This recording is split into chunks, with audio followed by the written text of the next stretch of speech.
Amoureux de l'élevage, bienvenue dans cette nouvelle vidéo, les chroniques d'élevage leader. Aujourd'hui, nous sommes encore du côté de Banjok.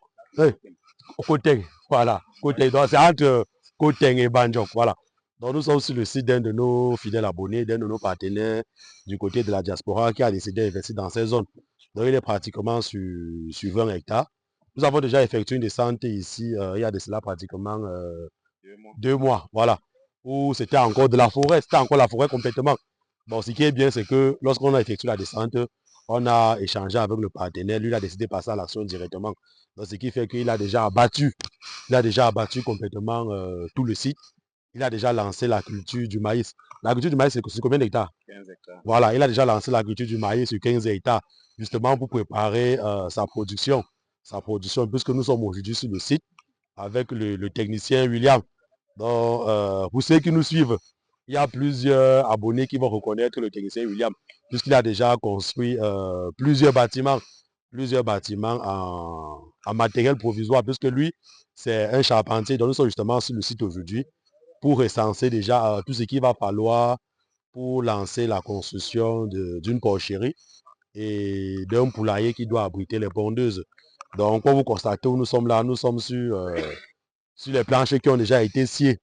Il y a les planches et les bastings qui sont déjà sortis du site. Donc, nous sommes justement là pour recenser tout ce qu'il va falloir pour la construction du bâtiment. Viens parler la caméra, voir. Voilà. Donc, on va laisser la parole à William. Lui va donner son point de vue et on va envoyer la vidéo à notre partenaire pour que lui-même il écoute aussi. Bon, William, tu as la parole. Hein? Oui, déjà merci. Et puis, sans toutefois tarder, je dirais que Parle fort. Hein?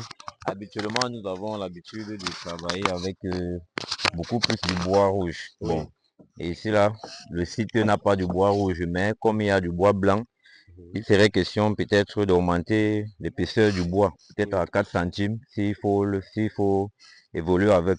Mais dans la logique, si on veut un travail qui va beaucoup mettre long et qui a possibilité d'avoir du bois rouge, ça serait vraiment important pour, pour la solidité et puis la durabilité du bâtiment. Et pour qu'on ne soit pas là, parce que des bêtes, ce sont des bêtes qui vont vraiment prendre du poids et puis même en bagarrant même, qu'il ne faudrait pas qu'il y ait des dégâts. Bon, je dis que, comme là maintenant c'est le bois blanc qu'ils ont sorti, si on traite le bois, si on traite le bois blanc, ça dérange.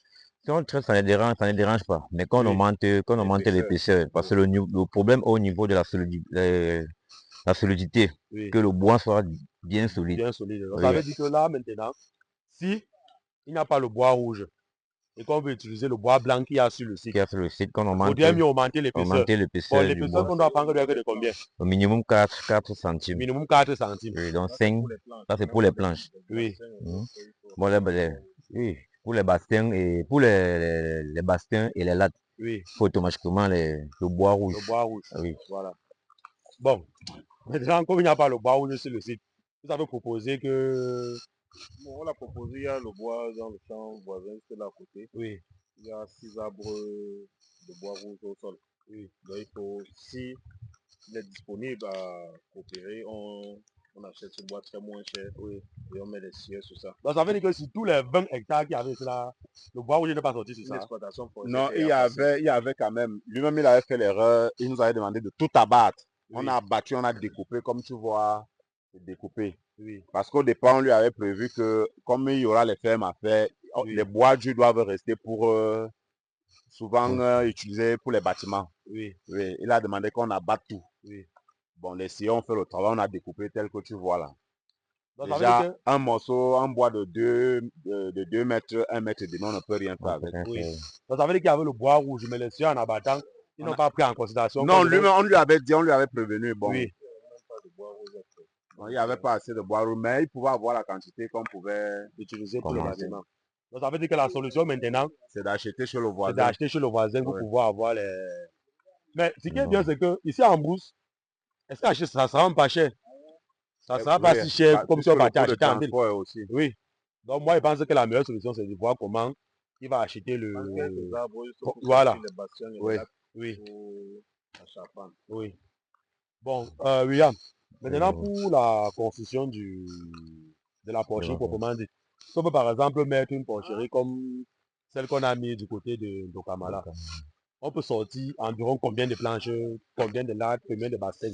Oui, c'est ce que j'ai dit tout à l'heure, en termes de planches, Oui, pour un site de 50 mètres sur 8, oui, 50 mètres sur 8 ou sur 8, 50 mètres sur 10, oui, Maxi. justement, oui, Oui. on peut sortir 250 planches, 250 et planches. 80 chevrons Oui, et 100 lattes, 100 lattes. oui, 100 lattes et 120 bastins. Oui. Oui. Bon, les planches de riz. Non, les planches, c'est pas nécessaire. Les planches, c'est la pocherie. Ce n'est que pour... On va pas mettre des plans de riff, on ne va pas habiller. Oui. Et après, les tôles. Bon, ça veut dire que là, ça passe jusqu'à la charpente. Oui, là, ça part jusqu'à la charpente. Puis après Oui. l'avoir implanté, on doit tôler une fois et venir maintenant faire les séparations avec les portes. Oui. Et maintenant, ce que vous avez déjà sorti, c'est environ quelle quantité? Les planches ont au moins 200 planches au sol. Dans ce moment, il y a 200 planches de cette dimension-ci. Oui. Oui. Il y a 80 à 100 chevrons. 80 à 100 chevrons. Il est déjà Chevrons bon. quoi? Bois rouge ou toujours le bois blanc? Bois dur, Le bois bois dur. dur. Bon, c'est pas Le bois dur, là, c'est quel bois? On va voir, c'est devant C'est là au campement, les chevrons qui sont au campement. Là. Oui. Ici, à côté du campement. Il y a ça, il y a quelques lattes, parce que les lattes, une bonne partie, on avait utilisé pour le campement. Pour le Oui. campement. Même les planchers, on avait plus, on a utilisé une partie pour le campement. Oui. Les bassins, nous n'en avons pas. Donc, il n'y a pas de bastin. On n'a Il n'y a pas de Viens faire bastin. la caméra, va, viens, avouez ça. Donc, aussi pour les bassins, il est question, soit on va sortir avec le bois blanc, Oui. qui n'est pas conseillé, ou alors prendre le bois. Le bois rouge. Le bassin est complété des lattes. Oui. Donc, soit on va faire avec le bois blanc, soit prendre sur le voisin. Ça dépend du problème. Donc, ça veut dire que c'est maintenant à lui de décider alors. Parce que là, ce que moi je conseille, c'est de faire le Le bâtiment. charpentier même conseille. Voilà, même le charpentier lui conseille L'expert. de faire avec le bois rouge Oui, du bois ou le rouge. bois dur au moins. Voilà. Ou à défaut, Il faut Augmenter augmenter l'épaisseur. Parce que l'épaisseur qui a été sortie là maintenant est Donc, faible. c'est faible. Les ponts sont très forts. Hein. Quand peut-être Donc, qu'on- pour les planches, il y a le bois blanc pour le cocage, pour les planches, il y en a oui, assez. pour sortir. Il y en a assez tellement. Ok. Donc ça veut dire que là maintenant, on va faire comment? On va utiliser celle-ci là ou on va seulement refaire d'autres. Non, on va utiliser ça. Non, on doit utiliser, puisqu'il y a des épais, il y a un peu des planches qui ont un peu des épaisseurs, un peu partout. On peut savoir à quel niveau mettre ce qui a l'épaisseur et puis ce qui est un peu léger, on va mettre ça plutôt haut, plus haut. Un peu le haut. Ouais. Ah ok, je vois un peu. Donc ça veut dire que pour l'instant, on peut lancer les travaux avec ce qui est Avec ce qui disponible est sur le site. disponible, si ça peut déjà faire la quantité demandée, on peut déjà lancer avec. Ok. Bon. Journée pluie. Ouais, ça c'est. T'as dit quoi non, famille? T'as dit quoi non?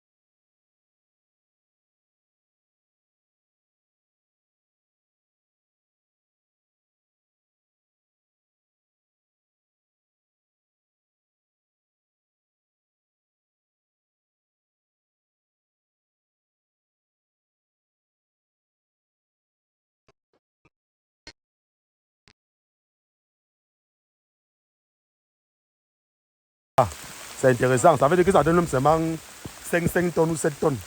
C'est impossible. Ici, tu as combien? Le voisin là, il a combien de tonnes? Il a combien par tonne? 4-5 tonnes. Hein? 4 à 5 tonnes. 4 à 5 tonnes par hectare, c'est pas petit. C'est pas petit. Si tu as seulement 40 tonnes ici, là, ça c'est petit. C'est pas petit, c'est déjà intéressant pour la production. Mais la pluie, là, ça engage avec nous aujourd'hui. Hein. C'est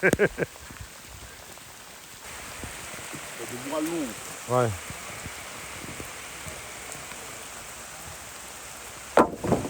Là, il va avoir ça combien de chevaux?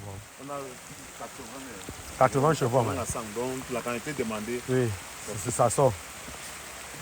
Là, je crois que c'est 40 ici. Oui. il y a le point là.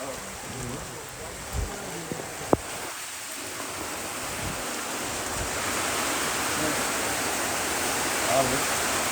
Je voulais plus.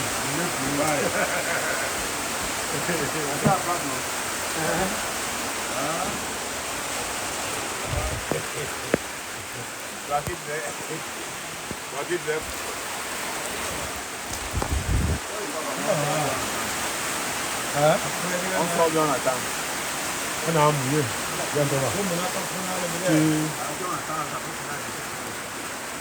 Tu vas appuyer ici. Hein? Oui. C'est comment? 5 mètres. 4,40. Donc, il fallait les chevrons de minimum 5 mètres. Les chevrons de Hein? minimum 5 mètres. Avec 5 le sol mètres. qui est mou là, même 5,50 même. Parce qu'il Oui. faut creuser. Donc, ça veut dire que les prochains chevrons, il faut qu'ils augmentent les dimensions. Oui. Il ne faut plus qu'ils sortent ça aux mêmes dimensions. C'est 4 mètres. Quand on va creuser, la hauteur va rester peut-être trop. Oui. La hauteur, si on enfonce, c'est peut-être 80 centimes. Oui. On a 4 mètres 40, 4 mètres 80. Oui. Ça va rester que 4 mètres. C'est court, même cela est très court. Là-bas, c'est seulement moins de 4 mètres là-bas. Et ça ne va pas servir à grand chose. Ça va servir. Oui. On va faire un bâtiment qu'on va vraiment se courber pour entrer. Oui. Les dimensions sont très importantes, surtout comme la zone est marécageuse. Oui, c'est combien de mètres là-bas? 4 mètres. Donc, il faut minimum 5 mètres. Oui, il faut minimum 5 mètres pour espérer avoir une hauteur un peu bonne avec le sol un peu qui peut avoir une légère pente. Avec la chape du sol, il faudrait que si ce n'est pas haut. Oui, parce qu'il ne faut pas les coups bâtiments, il faut que le bâtiment soit ventilé. Oui, il faut que le bâtiment, il faut que l'air puisse entrer. Et pour cela, il faut que les chevrons soient un peu d'une bonne dimension. Là, en creusant le sol pour implanter, que le bâtiment ne soit pas court. Donc, comme vous avez constaté, il y a la pluie qui nous a vraiment empêché de bien travailler là, mais on est obligé de travailler. On est obligé de travailler dans la pluie. Donc, comme vous avez constaté, nous étions aujourd'hui justement sur le site pour voir dans quelle mesure les sieurs doivent sortir le matériel nécessaire. Le matériel nécessaire et que l'on doit utiliser pour la construction du poulailler et de la porcherie. Donc nous étions aussi sur le site pour donner la position des différents bâtiments et l'orientation des différents bâtiments. Donc au sorti d'ici, le charpentier doit fournir une fois directement un devis déjà bien détaillé pour le lancement des constructions. Donc ce qui est sûr, nous allons encore revenir sur le site pour vous présenter l'évolution des activités.